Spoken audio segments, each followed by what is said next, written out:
Bom, boa tarde a todas, todos, todes. Essa é a nossa primeira aula da disciplina de Direito e Sociedade, Justiça Racial, da Faculdade Nacional de Direito, da UFRJ, né? Meu nome é Felipe Oliveira de Almeida, vou ser o professor da disciplina. Infelizmente, né, ainda uma vez, será uma atividade assíncrona, ou melhor, será uma atividade remota, né? Nós não, quer dizer, a pandemia ainda não foi superada e, ao que tudo indica, se depender do nosso governo, vai demorar ainda alguns anos para que seja superada nesse país, né? O que significa que a gente acabou sendo forçado a se adaptar para atividades de ordem remota. Quem me acompanha há mais tempo sabe, né, da minha profunda aflição de usar esses meios, assim como da minha profunda aflição em relação a como nós rapidamente naturalizamos um cenário de crise, de pandemia distópica, como se fosse tudo absolutamente comum e normal, né? Mas, dito isso, esse é um curso que eu já ministrei na FND presencialmente em 2019, sob um outro título. Ele chamava Direito e Sociedade, Teoria Racial Crítica. Embora eu tenha alterado o título, eu só alterei por um motivo, porque o título Teoria Racial Crítica não cabia mais no SIGA, quer dizer, era muito grande para caber no SIGA, então eu mudei para Justiça Racial. Mas é um curso sobre uma corrente teórica muito específica, que é da teoria racial crítica, ou da Critical Race Theory, que é, na verdade, um movimento, como vocês verão, que surge nos Estados Unidos, mas que acaba tendo um impacto muito grande sobre juristas brasileiros de uma nova geração, digamos assim. Tula Pires, por exemplo, é uma intelectual brasileira muito influenciada pela Critical Race Theory, pela teoria racial crítica. O Adilson Moreira, meu caro amigo, também é muito influenciado pela teoria racial crítica, né?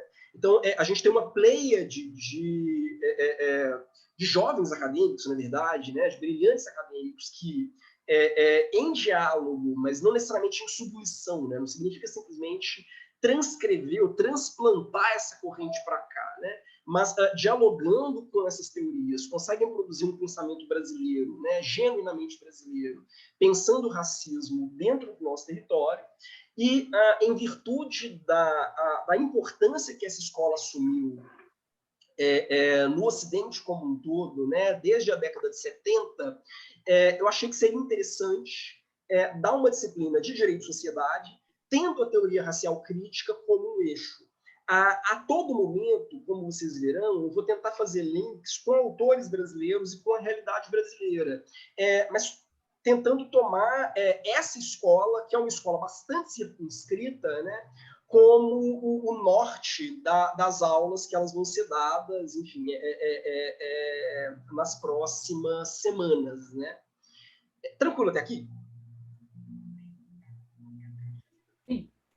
Bom, eu sou mineiro, então, eventualmente, falo muito rápido e como palavras, quer dizer, mineiro adora comer as palavras no final das frases, adoro comer palavras, então, se deixarem de me compreender também, não se desesperem, podem me interromper a qualquer momento. Eu mesmo me policio e tento pausar as minhas falas para perguntar se tem alguém me ouvindo, se tem alguém entendendo. Mas, enfim, levem esse espaço da forma mais aberta e horizontalizada possível. Eu acho que poucas coisas são tão nocivas, né, no ensino jurídico como um todo, eu vou voltar a isso ao longo do nosso curso, quanto essa ideia de que é um processo verticalizado, né? O professor fala e os alunos ouvem passivamente aquilo que o professor fala, né? Não é à toa que boa parte das nossas faculdades de Direito, é o caso, por exemplo, da FND, onde eu dou aula, tem púlpitos, né? Tem pequenos tablados em sala de aula, então o professor ele sempre fala de cima, né? Tudo bem que para mim esses tablados eles são quase que obrigatórios, porque como eu sou muito baixinho, numa sala de 90 pessoas, se eu falasse fora do tablado, ninguém me veria. Mas, de qualquer forma, isso reforça um pouco, né, essa dimensão assimétrica do conhecimento jurídico, que a gente também vai tentar discutir ao longo da disciplina. E que, enfim, é uma assimetria que ela acaba se fortalecendo, ela acaba piorando em um contexto de ensino remoto, né? Até porque, quer dizer, eu não os vejo, né? Vocês me veem numa tela, então acaba gerando uma situação realmente de redução da educação à transmissão de informação, né? Então, quanto menos a nossa aula se reduzir a isso, mais feliz eu estarei. Saibam disso. Bom, o nosso primeiro encontro, né, vai discutir racismo epistemológico e pedagogia das encruzilhadas. A gente vai tentar debater rapidamente quais os marcos teóricos, qual a teoria do conhecimento que está por trás desse projeto pedagógico que a gente vai tentar desenvolver nos nossos próximos encontros. Quer dizer, acho que toda aula, né, ela tem uma teoria do conhecimento, uma teoria a respeito do conhecimento e a respeito do que aprender, né, subjacente. Né? E eu acho que a primeira aula de um curso ela pode ser uma experiência legal para a gente explicitar exatamente de qual teoria do conhecimento nós estamos partindo. Bom, então, a nossa primeira discussão ela vai ser uma discussão epistemológica, uma discussão metodológica, que tem como título, né, Racismo Epistemológico e Pedagogia das Encruzilhadas. Há alguns pontos que eu queria levantar antes, até para debater com vocês a necessidade ou aquilo que me parece a importância de um curso como o nosso no cenário que nós estamos vivendo, né? Todo mundo sabe, né, que o mundo foi atravessado no ano passado, não só pela pandemia de Covid, né, mas por uma série de protestos desencadeados pelo assassinato do George Floyd nos Estados Unidos em uma ação de violência policial, que reflete um modus operandi da polícia, não só norte-americana, mas brasileira também, né, que se estende ao longo das gerações. Eu trouxe até uma imagem de um dos protestos do George Floyd. Brasil também, o Rio de Janeiro em especial, né, tem um longo histórico de protestos nesse sentido. Né? Eu trouxe aqui também a foto de um protesto contra o genocídio negro no Rio, né, das Mães de Manguinhos. E, aliás, uma outra recomendação interessante, né? O filme M18, Quando a Morte Socorre a Vida. Aliás, vocês verão que eu adoro citar filmes, né? Que é um filme que saiu na Netflix há relativamente pouco tempo, um cineasta, se não me engano, carioca. O filme é todo situado no Rio, né? E que traz um pouco essa discussão sobre o genocídio negro e sobre os protestos, né, e sobre as resistências possíveis diante desse contexto de genocídio. Aliás, eu peguei uma imagem muito específica do filme, que é a da... perdão, eu peguei uma imagem muito específica do filme, que é a do protagonista, né? Peraí, tem alguém que eu tenho que mutar. Maiara, eu tenho que desligar o seu som. Maiara? Obrigado. É aquele bolão, né? Voltamos ao bolão dos encontros virtuais, né? Bom, M18. Não, relaxa. M18, né? É um filme que eu acho que é muito interessante por causa disso, quer dizer, ele acentua um pouco essa dimensão dos protestos e da resistência diante do genocídio, e é um elemento, né? O mural da Marielle Franco aparece reiteradas vezes no filme, até para pontuar essa dimensão de resistência e também essa dimensão de genocídio. Por que eu trouxe essas três imagens logo no início da nossa aula? Tanto os protestos do George Floyd, quanto os protestos das Mães de Manguinhos e o M18, né, o filme.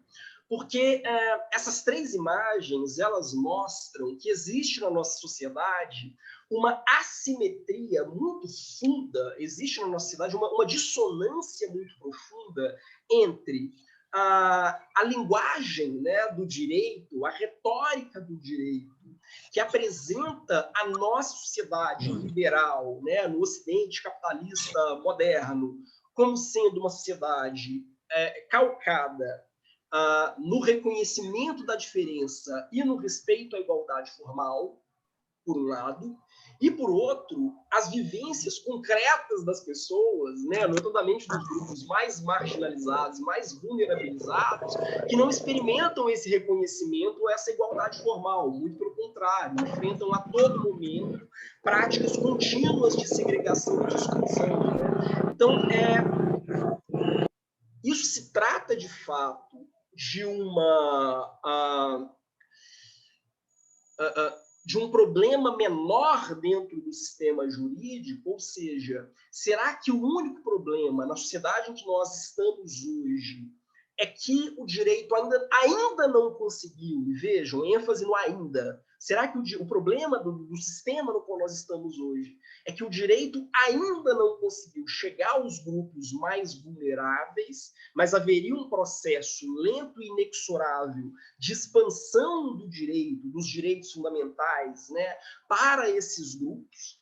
E eu poderia partir do pressuposto, então, né, de que as experiências, como a morte do George Floyd, né, um dos filhos das mães de Manguinhos, né, a experiência contada no M18, são acidentes, são absolutamente episódicas e, na verdade, não desnaturam, não refutam um discurso mais global que vai dizer que nós estamos sempre caminhando para uma sociedade mais justa, que o Estado democrático de direito, liberal e capitalista e globalizado é, na verdade, o auge do desenvolvimento social humano e que, em última instância, né, todas essas experiências de opressão, elas são, reitero, casos isolados, quer dizer, eventos absolutamente singulares e pontuais na história do constitucionalismo moderno e na história do direito moderno, ou, pelo contrário, esses episódios eles são absolutamente centrais.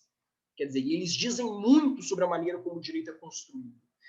Ilusória, na verdade, episódica, na verdade, né, pontual, na verdade, é a ideia de que o direito ele é igual para todos, ele é um direito aberto à diferença, é um direito acolhedor. Quer dizer, será que, na verdade,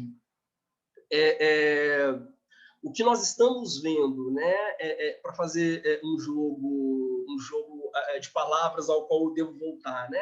Será que esses episódios são pequenos episódios de exceção dentro de um contexto de Estado de Direito, ou, pelo contrário, o que a gente assiste na história do Ocidente como um todo, e na história do Brasil em específico, são pequenas bolhas de direito, Copacabana, a Barra da Tijuca, Jurerê Internacional em Florianópolis, né, Higienópolis, em um mar de estado de exceção. Quer dizer, em um mundo que é atravessado pelo estado de exceção, um estado de exceção que é constitutivo da maneira como a nossa sociedade se organiza. Quer dizer, será que a violência policial, a necropolítica, o genocídio negro são eventos isolados que não dizem muito sobre a maneira como a nossa sociedade se estrutura, que permanece sendo, né, um Estado democrático de direito, inclusivo, marcado pela igualdade, pela liberdade, pela fraternidade, ou, pelo contrário, esses episódios dizem tudo sobre a maneira como a nossa sociedade se estrutura.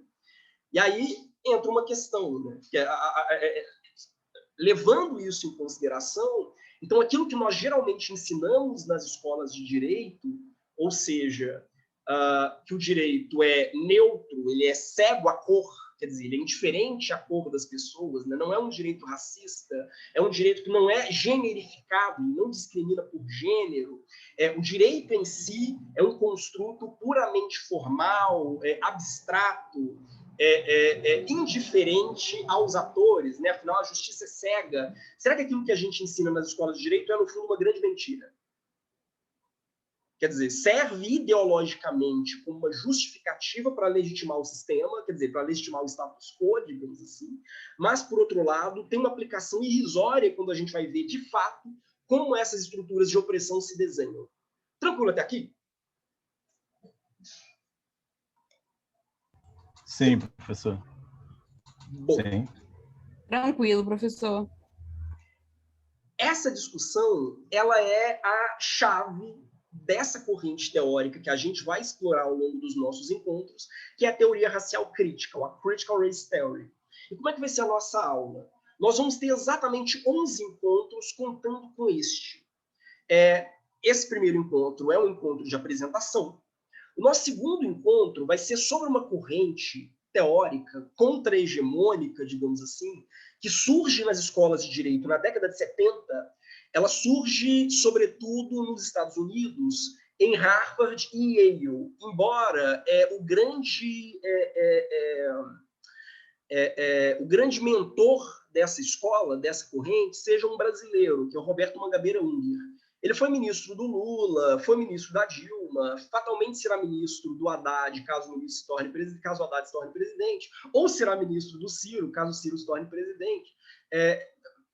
É um pensador muito interessante, o Mangabeira Unger, que ele funda na década de 70 uma escola, que é uma escola violentamente antiformalista do direito. Ele vai tentar analisar o direito não como um grande conjunto racional, organizado, livre de preconceitos, livre de contradições, livre de interferências ideológicas, mas, pelo contrário, ele vai ver o direito como um grande aparelho de manutenção do poder, né?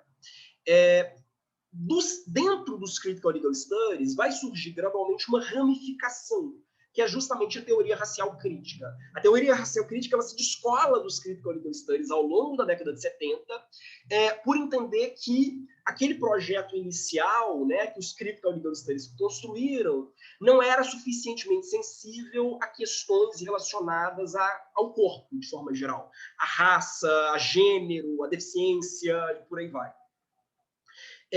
A partir disso, então, a gente vai ter uma terceira aula para falar de Derek Bell, que é um grande jurista negro norte-americano, foi professor, por exemplo, do Barack Obama, né?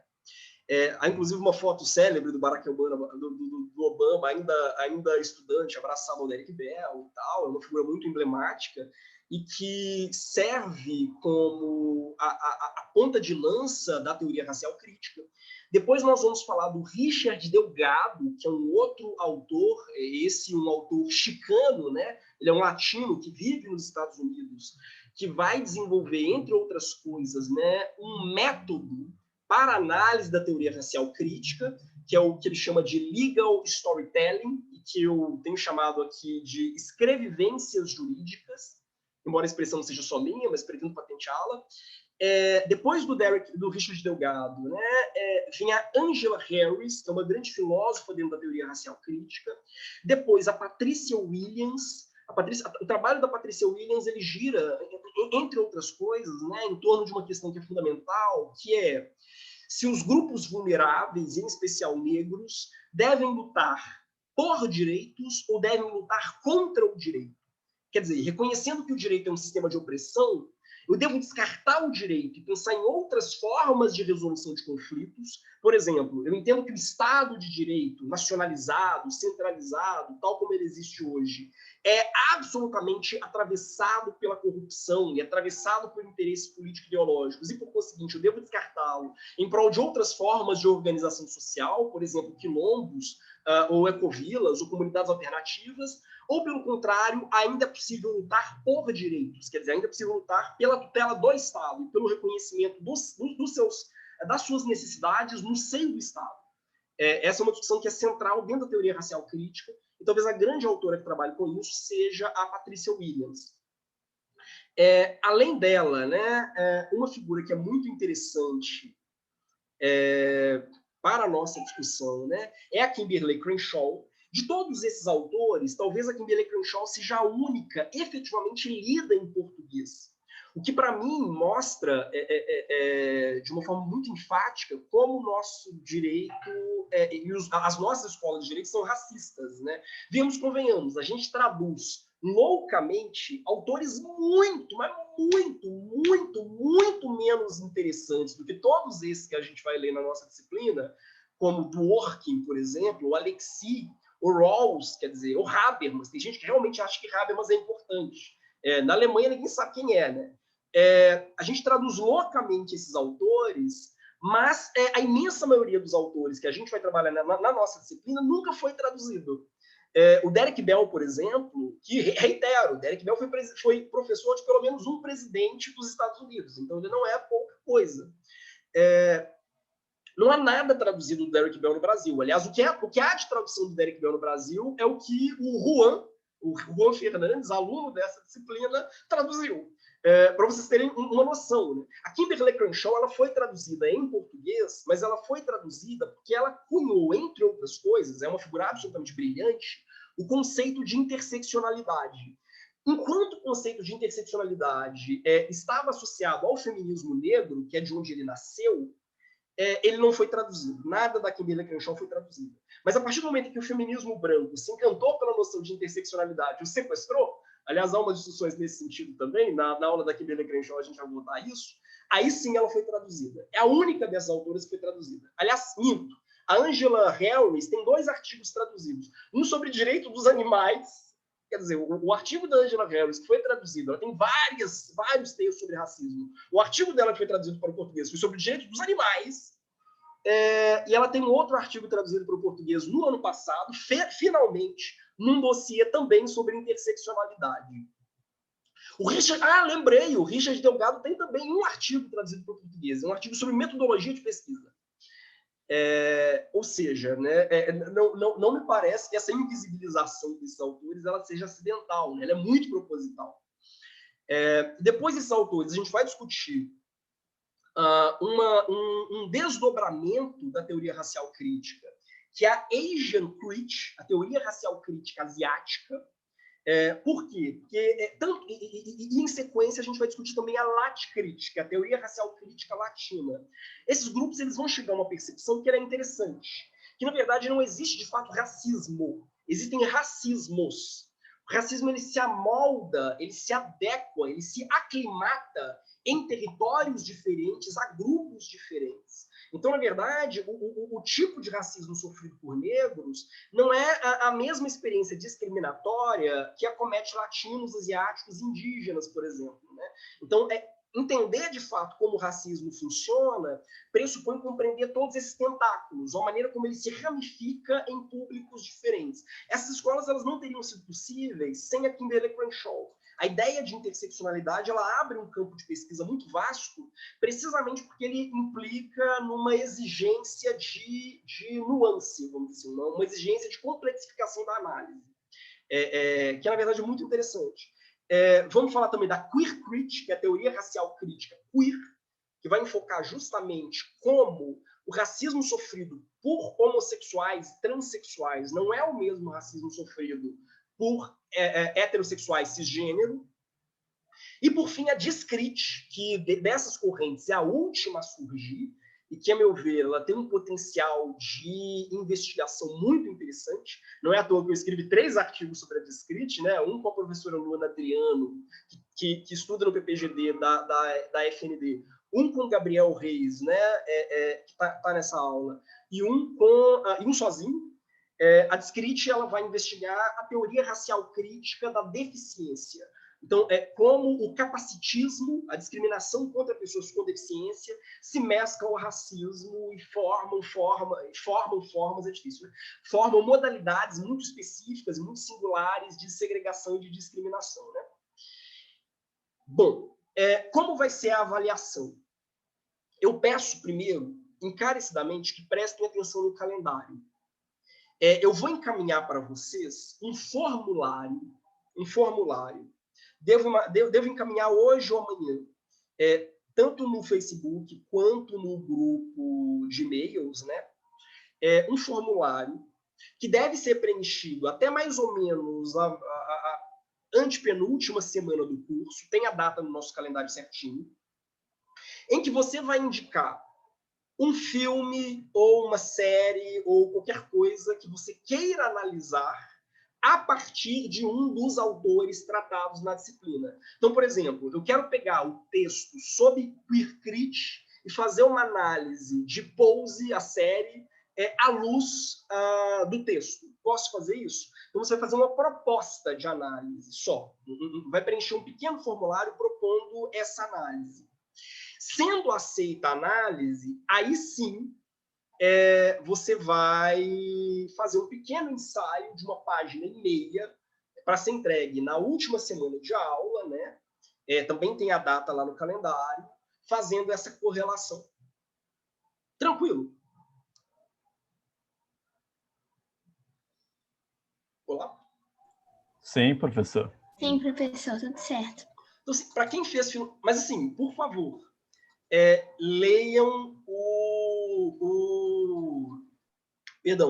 leiam o calendário, fiquem atentos ao calendário para não perder datas, eventualmente, né? E, da mesma forma... desculpa, minha tela está meio bizarra, aqui ela começa a piscar. Espero que não esteja piscando para vocês. Está piscando, não? Não, não tá não, tá direitinho. Não, maravilha. Certinho, professor. É só comigo, ela tá louquíssima. Já já eu vou tentar dar um jeito aqui, mas só para fechar esse ponto, então. Fiquem atentos, porque então vocês vão fazer um ensaio correlacionando um filme, ou uma série, ou eventualmente um livro que seja de interesse de vocês, com um dos autores que a gente vai trabalhar ao longo do curso, e com uma questão. Caso eu sinta, vamos dizer assim, cheiro de plágio, digamos assim, no seu trabalho, ou na proposta do formulário, eu vou pedir para trocar. Então, por exemplo, 2 alunos apresentaram uma proposta muito, muito semelhante de ensaio ao preencher lá o formulário. Eventualmente, eu vou pedir para substituir, para que a gente não tenha problemas depois, né? Professor, bom, oi. Só uma dúvida. Então, no caso, por exemplo, 2 alunos podem fazer sobre uma mesma série, mas não pode ser igual? Ou não pode, cada um tem que ter uma série ou filme específico? Olha, eu recomendo que, se 2 alunos vão fazer sobre a mesma série, eu recomendo que troquem o autor. Vocês percebem? Troquem a base, troquem o marco teórico, digamos assim, né? Quer dizer, nós dois vamos falar sobre o mesmo teórico. Então, pelo menos, o meu foco, né, de referência eu mudo. Eu acho prudente fazer isso. Entendi. Eu vou pedir licença para vocês rapidinho. Professor? Oi, manda. Rapidinho, é só que eu queria saber, a gente vai ter acesso aos ensaios das outras pessoas, as propostas, quer dizer, porque como eu vou saber, por exemplo, se tem outra pessoa... como eu vou saber se tem outra pessoa com o mesmo filme que eu? A gente vai ter acesso às propostas dos outros alunos? Eu vou tentar fazer o seguinte, à medida que as propostas forem encaminhadas, eu envio para vocês também. Eu digo, olha, não vou dizer o nome da pessoa, mas eu digo, olha, a proposta tal já foi feita. Vocês percebem? Eu já vou fazendo uma lista de propostas e encaminhando por e-mail também. Ok, muito obrigada. A Júlia perguntou, né? O mínimo é 1,5 páginas. Olha, é o mínimo e... Não vou dizer que é o mínimo e o máximo, mas é aproximado. Evite ultrapassar muito 1,5 páginas. Assim, se for 7 páginas, vai ser um pouco complicado. Um pouco complicado para mim. Tranquilo? Aí, professor, tem a opção do vídeo também ou do áudio, né? Isso, exatamente. Quem achar melhor pode, sem problema, encaminhar um vídeo ou um áudio ao invés de encaminhar como é que eu vou dizer? Encaminhar um escrito. Sim. Não tem problema. Porque às vezes dá para falar até mais um pouquinho, né? Quem sabe? Sim. Agora, a minha tela apagou completamente. Eu vou tentar fazer um negócio aqui. Não se desesperem, viu? Se o seu sumir, eu volto.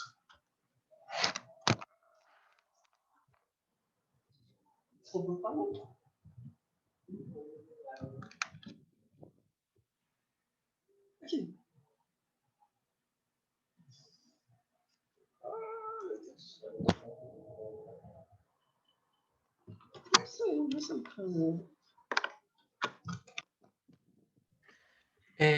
Professor, Oi, tô te ouvindo. eu teria uma dúvida. Eu estou vendo aqui que nas propostas de autores tem a Angela Harris, a Patricia Williams. Tem uma autora que eu particularmente gosto, e eu não sei se a gente... É até a minha dúvida. A gente poderia sugerir escritores que estão fora Podem. das Aliás, aulas? uma aluna, inclusive, já me procurou perguntando se ela poderia usar Audre Lorde. Eu falei, mas claro que pode. Seguramente pode. Beleza. Pode sim, sem problema.